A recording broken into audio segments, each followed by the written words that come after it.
Why we're all here tonight is that 1 in 2 women in the US will actually have an osteoporotic fracture. And that rate is quite terrifying when we think of how little we think of bone density really until we get into our 60s or 70s or 80s in this country, when the time for building bone density really starts in our teens. It's never too late to work on bone density, and it matters so much because of these statistics right here. Keeping women out of nursing homes, keeping them mobile, keeping them active and enjoying their lives and without chronic pain. When we wait to screen women until 65, we're actually causing a lot of harm by not catching decreased bone density osteopenia or osteoporosis soon enough when we could actually do a lot of intervention, which is why Kelsey and I commonly recommend screening bone density in your 40s or 50s. So tonight we'll talk a little bit about how bone density works and how we build it, who's at risk. So what are like conditions that might put you at risk, family history and medications, the 4 main pillars of prevention, talk a little bit about screening, and then I'll very briefly just show some of the medications, but the focus tonight really isn't on osteoporosis treatment. So this is an example of the femur bone. And we're constantly turning over our bones. So about every 10 years, we have a completely new skeleton. So osteoblasts are building bone, osteoclasts are breaking it down. And it is that balance that really keeps our bone density healthy. It keeps us having new, fresh bone. And when that gets out of balance, you can imagine that we can see a decrease in bone density. And that's really what happens around menopause. And growth factors are a part of this, hormones are a part of this, nutrients, weight training, impact, all of these things we're going to talk about tonight are all about how do we maintain this bone density. And so there's a lot of words on this, but I basically wanted to point out that when we look at the femur bone like this, if you look linearly, like straight down, there's actually a lot of strength in the bone this way. But if you look at the femur neck, how it goes off to the side, right here, that is where people have a lot of hip fractures. While there might be strength up and down, actually having strength side to side, this is like torque strength, we call it, that is the type of strength we lose as we get older. And that is something that's very hard to maintain. So when we look at like a DEXA scan, for example, that is looking at the density of your bone. It's not telling us about the strength of your bone. And it would be very hard to test, which we don't do to people, thank goodness. In the middle of the bone, you see this kind of like spongy appearance, and then the outside is the cortical bone that's much harder. And that is what you're really picking up on a bone density scan, is actually that outside layer. So it's just like a piece of the puzzle when we're screening. Other things to think about are part of the strength of the bone. The strength here is actually of collagen. We have type 1 collagen in our bone. And that is something that estrogen in particular really helps maintain. Versus, calcium will deposit on the outside of the bone and may increase bone density, but it doesn't necessarily mean that the strength of the tensile strength of the bone would be any stronger. So this is a graph of how our bone density changes over time. So our peak bone density actually happens by about age 30, and then it declines slowly until menopause, and then we lose about 20% of our bone density within 5 to 7 years of menopause if you're not on hormone therapy. And this next one kind of shows why. So when we're really young, we have more growth factors, we have more muscle mass in early life, and then we see that estrogen peaks after puberty and then goes down after menopause, and that kind of combined, you lose all of these factors that are really maintaining your bone density. So things you can't really change: female sex, the older we get, a family history of osteoporosis or hip fractures. If you go into menopause early, that is a big reason why we replace estrogen in trying to prevent bone loss, smaller body frame, your ethnicity, and then chronic medications. Sometimes you can change them, sometimes you can't. Things we can change are typically our nutrition. If we're not nourishing our body enough and we've maybe spent a lot of time being underweight, that can be a big risk factor for low bone density, the type of exercise that we do, and then hormone status, if we're using hormones after menopause or not, smoking, alcohol. One of the best ways of preventing an osteoporotic fracture is actually just reducing your risk of fall.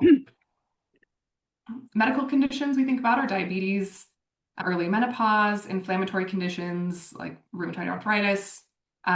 If you have chronic gut inflammation, you can actually have a decreased absorption of nutrients and a decreased bone density, eating disorders and other things there. And then medications, you might have heard about like proton pump inhibitors. So acid reducing medications can increase your risk, but so can antidepressants, some anti-anxiety medications, the SSRI class, The Depo-Provera birth control is used quite a bit, and that one actually really does reduce bone density. It's a big deal.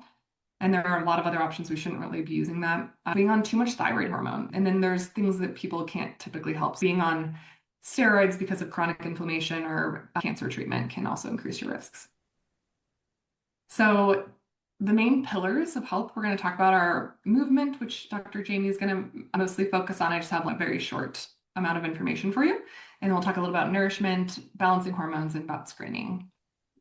So we think about not only adding strength training to our regimen, so increasing weights, jumping is another way of increasing impact on the bone and causing it to turn over bone more quickly and build more bone. So there's different ways of targeting that. And then just your normal weight-bearing activities are great. Working on balance, like I said, preventing falls is really helpful in preventing osteoporotic fractures, and then working on our posture as well. This is the Lift More study. This study was done because for a long time, we thought that when women had decreased bone density and they were over the age of 50, they were postmenopausal, maybe they had osteoporosis or osteopenia, that it was not safe for them to lift weights. And this study actually showed us that it was safe for them to do that. And they actually had quite significant improvements in their bone density here. You can see the pluses next to it in the lumbar spine, and the female cortical thickness improved quite a bit.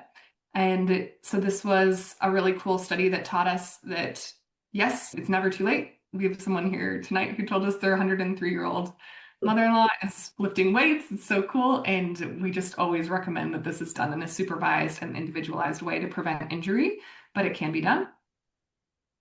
For nourishment, we always talk about in all of our talks, we love the Mediterranean diet. This is the most agreed upon diet with medical societies. And so a lot of leafy greens, different types of vegetables, healthy proteins and whole grains. I have a few other calcium-rich foods down here. And with calcium, we don't typically recommend supplementing calcium very much. If you do, it's not very much and it's individualized because you can get kidney stones. We just want to make sure people have enough calcium. You don't have to go overboard by any means, but we just want to make sure people aren't low. And so here's some examples of easy ways of getting the recommended daily value for calcium. But calcium by itself isn't going to be the thing that fixes your bone density. This is all together. It's just one piece of the puzzle. We just happen to have a lot of calcium in our bones. Vitamin D actually helps with calcium absorption. Magnesium also works in the bone, and it helps with getting calcium into your bones, and it helps activate osteoblasts, so bone building cells within your bones. And so that's another reason for a Mediterranean diet. You can get a lot of magnesium in that, or you can supplement it. Having enough protein so that we do have more muscle. The more muscle we have also helps with our bone density and preventing falls and everything else healthy in our lives. And so making sure we're having enough protein, it becomes really important, especially after menopause.